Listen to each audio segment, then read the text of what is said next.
Okay, Assalamualaikum warahmatullahi wabarakatuh. Okay, hari ini kita bertemu kembali di subjek matematik. Saya Cikgu Unaiza. Dan saya Cikgu Wani. Okay, kami berdua akan handle matematik untuk tingkatan 3 lah. Okay, untuk hari ini cikgu nak bagi tahu apa yang perlu dalam matematik. Kamu perlu ada buku teks matematik tingkatan 3. Bagi yang tak ada, tak apa, tak ada masalah sebab cikgu akan bagi dalam slide sama macam dalam buku teks. Yang kedua, kamu perlu sediakan kalkulator. Yang ketiga, kamu perlu sediakan buku panjang. Okay, buku panjang tu kamu boleh campur nota dan latihan dalam satu buku. Okay, kalau tak ada buku panjang, boleh guna buku petak, buku garis, asalkan dia buku lah. Okay, bagi hari ini kita akan tengok bab yang pertama iaitu indeks. Okay, bab pertama indeks dalam buku teks kamu. Okay, untuk indeks, okay, ini ringkasan bab dia lah. Dalam bab ni ada tata tanda indeks dan juga ada hukum-hukum indeks. Okay, bagi hari ini cikgu akan fokus kepada tata tanda indeks 1.1 dan 1.2 iaitu hukum indeks yang pertama iaitu pendaraban. Pendaraban. Okey, 1.1 tata tanda indeks. Okey, dalam tata tanda indeks ni dia akan bagi tahu macam mana kita nak tulis nombor itu dalam bentuk indeks. Okey, macam mana kita nak tulis? Okey, ini cara dia kita tulis nombor itu dalam bentuk indeks. A kuasa N. Okey, A itu bermaksud asas dan N itu, N yang punya kuasa tu kita namakan dia sebagai indeks. Okey, sebagai contoh kita boleh tengok yang ni. Dia tulis 4 kuasa 2. Okey, 4 itu adalah asas dan kuasa tu yang 2 tu kita namakan dia sebagai indeks. Okey, 4 kuasa 2 bermaksud 4 kali 4 kali sebanyak 2 kali lah. Okey, kalau yang bawah ni 4 kuasa 3.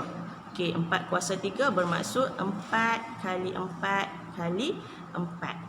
Okey, indeks ni dia punya asas dia tu tak semestinya nombor. Tadi cikgu tunjuk 4 kan sebagai asas. Dia boleh jadi huruf macam M kuasa 3, S kuasa 4. Terpulang kepada soalan yang diberikan lah. Okey, Okey, seterusnya kita sambung kepada bagaimana kita nak menukar satu number kepada number dalam bentuk indeks. Okey, boleh tengok pada slide nah. Okey. Kalau kita tengok pada contoh 2, you tengok soalan dia kat situ. Tuliskan 64 dalam bentuk indeks dengan menggunakan asas 2, asas 4 dan asas 8. Okey, untuk kita tukar number kepada bentuk indeks ni ada dua kaedah nah. Kaedah yang pertama, kaedah pembahagian berulang. Kaedah yang kedua ialah kaedah pendaraban. So, untuk hari ni cikgu nak tunjuk kaedah pembahagian berulang lah nah. Sama je, dua-dua kaedah kita boleh pakai. Okay, kalau kita tengok kepada A tu. Okey, tengok kepada A tu. Tengok A. Asas 2. Soalan kata tukarkan 64 kepada bentuk indeks menggunakan asas 2. Okey, ambil nombor 64 tu, kita bahagi secara berulang dengan 2 sampailah pembahagian tu dapat nilai 1. You tengok 64 dia bahagi 2 dapat 32, bahagi 2 lagi kita dapat 16, bahagi 2 lagi kita dapat 8, bahagi 2 lagi 4, bahagi 2 lagi 2 dan seterusnya dapat nilai 1. So kita boleh tengok dekat situ berapa kali 2 ni. Berapa kali 2 ini dibahagi? So, 1, 2, 3, 4, 5 dan 6. Dan 6 kali dibahagi, kita tulislah, maka 64 ialah sama dengan atau 64 sama dengan 2 kuasa 6. Sama juga kalau you tengok asas 4 dan juga asas 8. Pengiraan dia sama je. Kita bahagi sampailah nilai tu dapat 1. Dan you boleh kira tepi tu berapa kali dia dibahagi. Okey. Ini adalah contoh-contoh lain lah untuk indeks. You boleh kita tengok yang ni nah. Kita tengok yang ni. Okey. 6B. sama dengan 216. Okey. Dia kata cari nilai B. Cari nilai B. Jadi cari nilai B. Okey. Untuk cari nilai B ni, kita boleh gunalah kaedah pembahagian berulang yang tadi teacher ajak tadi tu nah. Okey, 216 bahagi dengan 6 dapat 36, bahagi dengan 6 dapat 6 dan bagi lagi sampailah dapat baki 1, dan you boleh kira lah berapa kali dia dibahagi. Sebanyak 3 kali. Jadi 6 kuasa 3. Maka B itu boleh diwakilkan sebagai 3. Boleh juga tengok untuk seterusnya lah 7B dan juga 3B dengan 243. Boleh tengok contoh-contoh yang seterusnya ni lah. Okey. Bagaimana kita menentukan nilai bagi nombor dalam bentuk indeks? Okey, bagaimana kita nak tentukan nilai bagi nombor dalam bentuk indeks? Okey, contoh yang dia bagi kat sini 2 kuasa 5. Okey, macam mana kita nak tahu nilai indeks tu berapa? Okey, 2 kuasa 5 bermaksud 2 kali 2 kali 2 kali 2 kali 2. Maksudnya kita darab nombor 2 tu sebanyak 5 kali. Okey, 2 kuasa 5 bermaksud 32. Ataupun kamu macam nak guna kalkulator. Macam mana kita nak tekan kalkulator kan? Okey, cikgu tunjuk kat sini. Okey, masing-masing ambil kalkulator kamu. Kita tengoklah macam mana kita nak tekan. Okey, ini dia tulis kat situ pintar jari. So, kita pun kena sepintar jari itulah. Okey, contohnya dia kat sini contoh 5. Okey, contoh 5. Dia bagi kat kamu 5 kuasa 4. Okey, 5 kuasa 4. Okey, kamu tengok pada kalkulator kamu. Okey, tekan 5. Kemudian kamu tekan macam ada ni, dia apa bumbung tu, tanda bumbung ada pada button kalkulator kamu tu. Okey, 5 kuasa. Okey, kemudian tekan 4. Tekan sama dengan. Okey, terus kamu dapat jawapan 625. Okey, macam yang B tu dia ada tanda kurungan kan? Okey, so dia ada tanda kurungan, dia ada negatif. Okey, maknanya kalau kamu nak tekan kalkulator, kamu ikut je step dia. Maksudnya kamu tekan dia punya apa? Kurungan dulu. Kemudian tekan dia punya tanda negatif dia kan. Okey, tekan je. Sama ikut step yang macam diberikan. Kemudian tekan sama dengan, kamu terus akan dapat jawapan kamu lah. Okey.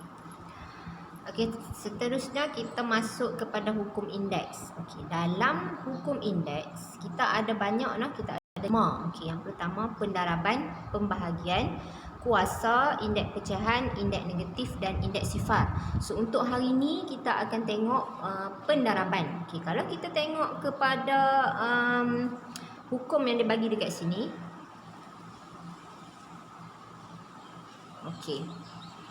A kuasa M darab A kuasa N sama dengan A kuasa M tambah N. Okey, di sini kita dapat simpulkan kalau asas tu sama, indeks berbeza, apabila darab indeks kita kena tambah. Baca ulang, apabila darab indeks kita kena tambah, jadi M tambah dengan N.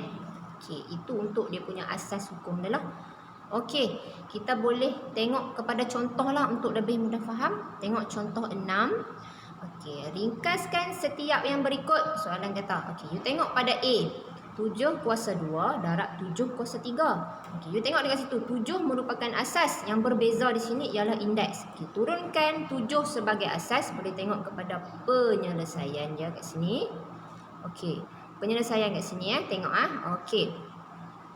7 kuasa 2 darab 7 kuasa 3. Ambil 7 buat turun bawah. So 2 tambah 3 tu indeks lah. Sebab kita darab. Dia cakap tadi dia apabila indeks darab kita kena tambah 2 tambah 3. Jadilah 7 kuasa 5. Okey. Kalau tengok kepada C.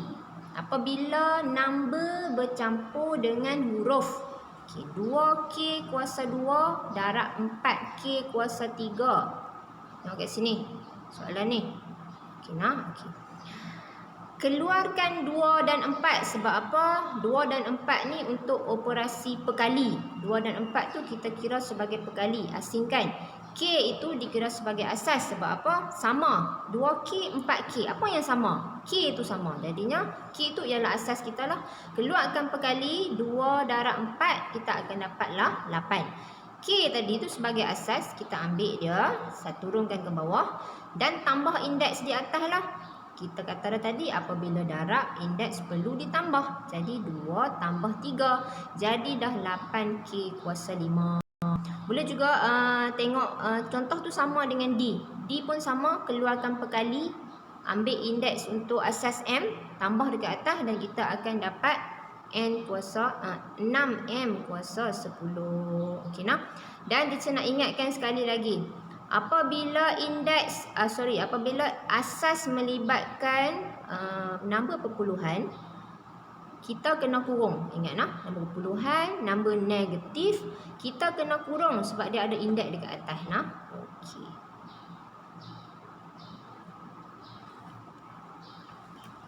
Okey, yang ni contoh-contoh lain lah. Okey, macam Siti Wani cakap tadi. Okey, sama je. Okay, kalau indeks, hukum indeks tu darab, kita akan tambah. So dalam buku teks kamu tu macam yang Cici tunjuk slide sebelum ni lah. Yang ni contoh-contoh lain. Sama je macam Cici Wani cakap tadi nah. Okey, macam 2, okey yang ni okey, 2 kuasa 4 darab dengan 2 kuasa 3. Saya ulang lagi macam Cici Wani cakap tadi. So jadi dia asas yang sama iaitu 2. Kita cuma tambah dia punya indeks saja. Jadi 4 tambah dengan 3. So 4 tambah 3 7 kan. So jadi 2 kuasa 7. Ini contoh-contoh yang cikgu ambil daripada luar lah. Kamu boleh tengok pelbagai contoh dan pelbagai asas yang disediakan Okey. Okey, yang ni kita terus slide seterusnya. Okey, yang tu maknanya hari ni kita habislah 1.1, 1.2. Okey, 1.1 tanda-tanda indeks, 1.2 hukum indeks. Okey, bagi homework uji minda 1.1, kamu boleh refer kepada page 3. Okey, saya nak kamu hanya buat nombor 2 saja. Okey, yang ni berkaitan dengan tata tanda indeks. Senang kot, 6 kali 6 kali 6. So kamu tulis balik dia dalam bentuk indeks macam mana. Okey, tengok balik penerangan cikgu bagi pada tata tanda indeks saja yang awal-awal tadi. Okey, seterusnya untuk latihan uji minda 1.1B. Okey, kamu boleh rujuk page 5 buku teks kamu. Bagi yang tak ada boleh tengok slide ni nah, sebab cikgu ambil sama macam dalam buku teks. Okey, yang ni kaedah pembahagian berulang. Macam Cici ada tadilah. So, contoh yang A, 81. Okey, dia nak suruh kamu tukarkan 81 tu ke dalam bentuk indeks dengan menggunakan asas 3. So, maksudnya kamu bahagilah 81 tu bahagi 3 sampai dapat baki 1. Okey, kamu tengok berapa kali dia dibahagi. Itulah dia punya kuasa dia nah. Okey, untuk latihan seterusnya, banyak sikit latihan, tak apa sebab kita baru nak start engine kan. Jadi tak apa sebab latihan yang mudah-mudah dah Cici bagi ni. Okey, untuk uji minda 1.2A, yang ni berkenaan dengan hukum indeks yang pertama tu lah pendaraban. Okey, 1.2A untuk hukum indeks yang pertama iaitu pendaraban. Kamu boleh refer page 7. So ingat kalau untuk pendaraban, hukum indeks pendaraban kita akan, dia punya indeks dia atas tu kita akan apa? Kita akan tambah. Okey. So itu saja untuk hari ini daripada kami berdua. Okey, harap boleh fahamlah. Kalau tak faham boleh PM terus kat cikgu. Okey, untuk jawapan-jawapan ni dia ada pada belakang buku teks. Bagi yang tak ada tak apa, nanti lepas je sehari kamu buat latihan tu, saya akan bagilah jawapan dalam grup Telegram kamu nah, jangan risau. Okey, assalamualaikum. Terima kasih.